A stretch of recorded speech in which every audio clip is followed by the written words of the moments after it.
Correct ಬೆಂದಿದೆ. ತುಂಬ taste ಇರುತ್ತೆ ಇದು. ಚಪಾತಿ ಜೊತೆ ಅಂತೂ ಹೇಳಿ ಮಾಡಿಸಿದ ಕಾಂಬಿನೇಷನ್. ಕೆಲವರಿಗೆ ರೊಟ್ಟಿ ಜೊತೆ ಇಷ್ಟ, ಕೆಲವರಿಗೆ ದೋಸೆ ಜೊತೆ ಇಷ್ಟ. ನಮ್ಮ ಮನೇಲಿ ನಾವು ಹೆಚ್ಚಾಗಿ ಚಪಾತಿ ಒಟ್ಟಿಗೆ ಮಾಡೋದಿಲ್ಲ. ನೀವು ಮನೇಲಿ ಮಾಡಿ ನೋಡಿ, ಚೆನ್ನಾಗಿರುತ್ತೆ. ಇದೇ ಮೆಣಸಿನ್ಕಾಯಿನ ಬಳಸಿ ಮಾಡಿದ್ರೆ ಇದರ ಟೇಸ್ಟ್ ನಿಜವಾಗ್ಲೂ ಚೆನ್ನಾಗಿರುತ್ತೆ. ಟ್ರೈ ಮಾಡಿ ನೋಡಿ. ಹಾಯ್, ಎಲ್ಲರಿಗೂ ನಮಸ್ಕಾರ. ಇವತ್ತು ಸಂಡೇ ಮಾರ್ನಿಂಗ್ ಬ್ಲಾಗ್ ಮಾಡ್ತಾಯಿದ್ದೆ. ತಿಂಡಿಗೆ ಪಂಪ್ಕಿನ್ ಪಲ್ಯ ಮಾಡಿ ಚಪಾತಿ ಮಾಡೋಣ ಅಂತ ಅಂದ್ಕೊಂಡೆ. ಪಂಪ್ಕಿನ್ ಕಲರ್ ನೋಡಿ ಎಷ್ಟು ಚೆನ್ನಾಗಿದೆ ಅಂತ ಎಲ್ಲ ಕಟ್ ಮಾಡಿ ತೊಳೆದು ನೀಟಾಗಿ ಇಟ್ಕೊಂಡಿದ್ದೀನಿ.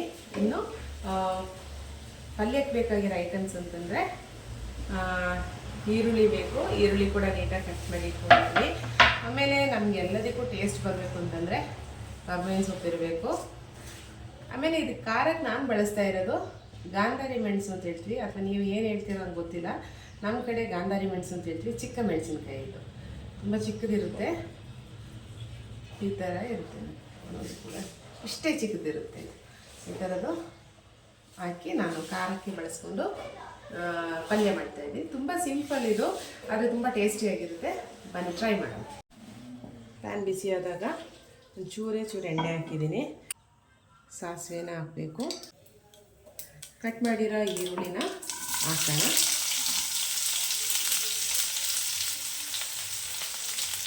ಸ್ವಲ್ಪ ಅರಿಶಿಣದ ಪುಡಿ ಹಾಕಬೇಕು. ಸ್ವಲ್ಪ ಸಾಕು, ಯಾಕೆಂತಂದರೆ ಅದೇ ಒಳ್ಳೆ ಕಲರ್ ಇದೆ. ಚೆನ್ನಾಗಿ ಮಿಕ್ಸ್ ಮಾಡೋಣ. ಇನ್ನು ಯಾವುದೇ ಅಡಿಗೆ ಟೇಸ್ಟ್ ಬರಬೇಕು ಅಂತಂದರೆ ನಮ್ಮ ಕರಿಬೇವಿನ ಸೊಪ್ಪು ತುಂಬ ಮುಖ್ಯ. ಇದು ನಮ್ಮ ಮನೇಲೆ ನಮ್ಮ ಗಿಡದೇ ಕರಿಬೇವಿನ ಸೊಪ್ಪು, ಅದು ಕೂಡ ಆ್ಯಡ್ ಮಾಡಿ.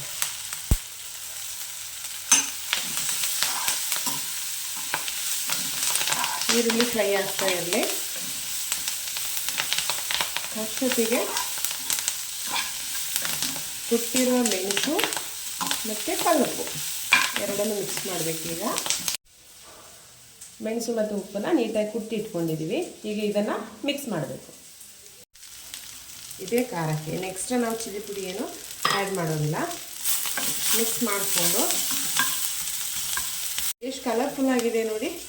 ಇದನ್ನು ಈಗ ನಮ್ಮ ಮೇನ್ ಇಂಗ್ರೀಡಿಯೆಂಟ್ಸ್ ಪಂಪ್ಕಿನನ್ನು ಹಾಕೋಣ.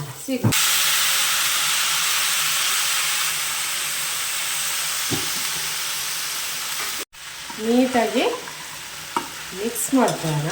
ಎಲ್ಲ ಕಡೆ ಖಾರ ಈರುಳ್ಳಿ ಎಲ್ಲ ಮಿಕ್ಸ್ ಆಗೋ ಥರ ಮಿಕ್ಸ್ ಮಾಡಿಕೊಂಡು, ಏನು ನಾವು ಉಪ್ಪು ಮೆಣಸು ಹಾಕಿ ಕುಟ್ಟಿರ್ತೀವಲ್ಲ, ಅದಕ್ಕೆ ಸ್ವಲ್ಪ ನೀರು ಹಾಕ್ಕೊಂಡು, ಅಂದರೆ ಅದರಲ್ಲಿ ಖಾರ ಎಲ್ಲ ಸ್ವಲ್ಪ ಇರುತ್ತಲ್ಲ, ಅದಕ್ಕೆ ಸ್ವಲ್ಪ ನೀರು ಹಾಕ್ಕೊಂಡು ಅದೇ ನೀರನ್ನು ಇದಕ್ಕೆ ಆ್ಯಡ್ ಮಾಡ್ಕೊಳ್ಳೋದು.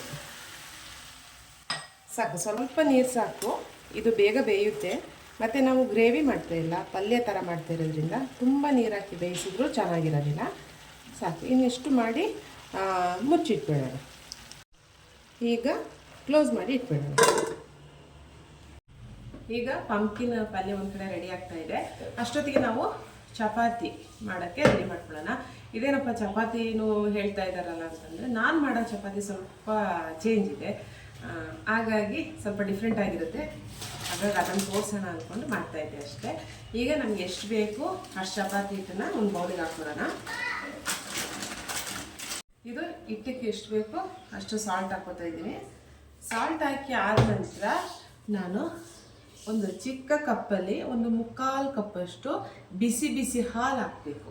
ನಾನು ಮಾಡೋ ಚಪಾತಿಗೆ ಇದು ತುಂಬ ಒಂಥರ ಟೇಸ್ಟ್ ತುಂಬ ಚೇಂಜ್ ಇರ್ತದೆ, ತುಂಬ ಚೆನ್ನಾಗಿರುತ್ತೆ. ಆ ಸಾಫ್ಟಾಗಿರೋಂಥದ್ದು ಬೆಳಿಗ್ಗೆ ಮಾಡಿರೋ ಚಪಾತಿ ಇವತ್ತು ಸಂಜೆ ಗಂಟು ಅಥವಾ ನಾಳೆ ಬೆಳಿಗ್ಗೆ ಚಪಾತಿ ಇಟ್ಟರೂ ಕೂಡ ಅಷ್ಟು ಸಾಫ್ಟಾಗೇ ಇರುತ್ತೆ. ಒಂದ್ಸಲ ಟ್ರೈ ಮಾಡಿ ನೋಡಿ. 3/4 ಕಪ್ಪಷ್ಟು ಮಿಲ್ಕ್ ಆ್ಯಡ್ ಆದಮೇಲೆ ಮಿಕ್ಸ್ ಮಾಡಿಕೊಂಡು, ನೆಕ್ಸ್ಟ್ ನಾನು ಹಾಕ್ಬೋದು ಕೆಟಲಲ್ಲಿ ಬಿಸಿ ಬಿಸಿ ನೀರು ಕಾಯಿಸಿಟ್ಟಿದ್ದೀನಿ. ಈ ನೀರನ್ನು ಎಷ್ಟು ಬೇಕು ಅಷ್ಟು ಹಾಕ್ಕೊಂಡು ಮಿಕ್ಸ್ ಮಾಡ್ಕೊಳ್ಳೋದು. ತಣ್ಣೀರು ಮಿಕ್ಸೇ ಮಾಡೋದಿಲ್ಲ, ಇದಕ್ಕೆ ಕಂಪ್ಲೀಟ್ ಬಿಸಿನೀರಲ್ಲೇ ನಾನು ಇದನ್ನ ಮಿಕ್ಸ್ ಮಾಡಿಕೊಂಡು ಚಪಾತಿ ಹಿಟ್ಟನ್ನು ರೆಡಿ ಮಾಡ್ಕೊಳ್ಳೋದು.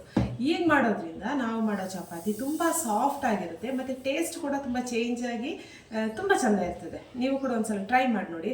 ಅದಕ್ಕೆ ನಾನು ಈ ಚಪಾತಿದು ತೋರಿಸಿದ್ದು, ನಾನು ರೆಸಿಪಿನ ತೋರಿಸಿದ್ದು. ಇದೇನಪ್ಪ ಚಪಾತಿಯಲ್ಲಿ ಏನಿದೆ ವಿಶೇಷ ಅಂತ ಅಂದ್ಕೋಬೇಡಿ, ಇದೊಂದ್ಸಲ ಟ್ರೈ ಮಾಡಿ ನೋಡಿ. ಕರೆಕ್ಟ್ ಬೆಂದಿದೆ. ತುಂಬ ಟೇಸ್ಟ್ ಇರುತ್ತೆ ಇದು. ಚಪಾತಿ ಜೊತೆ ಅಂತೂ ಹೇಳಿ ಮಾಡಿಸಿದ ಕಾಂಬಿನೇಷನ್. ಚಪಾತಿ ಜೊತೆ ಪಂಪ್ಕಿನ್ ಪಲ್ಯ ರೆಡಿಯಾಗಿದೆ. ಮಗಳು ವೆಯ್ಟಿಂಗಲ್ಲಿದ್ದಾಳೆ. ಕೊಟ್ಟು ನೋಡೋಣ ಏನು ಹೇಳ್ತಾಳೆ ನೋಡೋಣ. ಇಷ್ಟ ಆಯ್ತಾ? ಮಗಳು ಡ್ಯಾನ್ಸ್ ಕ್ಲಾಸಿಗೆ ಹೊರಟಿದ್ದಾಳೆ, ಹಾಗೆ ಬೇಗ ಬೇಗ ಕೊಡ್ತಾ ಇದ್ದೆ. ಇಷ್ಟ ಆಯ್ತಮ್ಮ? ತಿಂದ್ಬಿಟ್ಟು ಹೇಳಮ್ಮ ಹೇಗಿದೆ ಅಂತ.